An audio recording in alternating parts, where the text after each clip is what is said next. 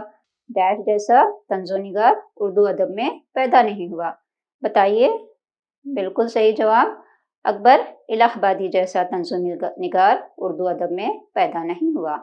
اس کے بعد ہے سوال آپ کے لیے، طنزیہ نظم میں دلاور فگار نے ڈیش کو پیش کیا ہے۔ کس کو پیش کیا ہے؟ ابھی میں نے آپ لوگوں کو بتایا۔ ہاں، شاباش۔ طنزیہ نظم میں دلاور فگار نے سماجی برائیوں کو پیش کیا ہے۔ اس کے بعد ہے غالب کی شاعری ہو یا ڈیش، دونوں میں یہ عنصر موجود ہوتا ہے۔ کیا ہوتا ہے؟ نثر۔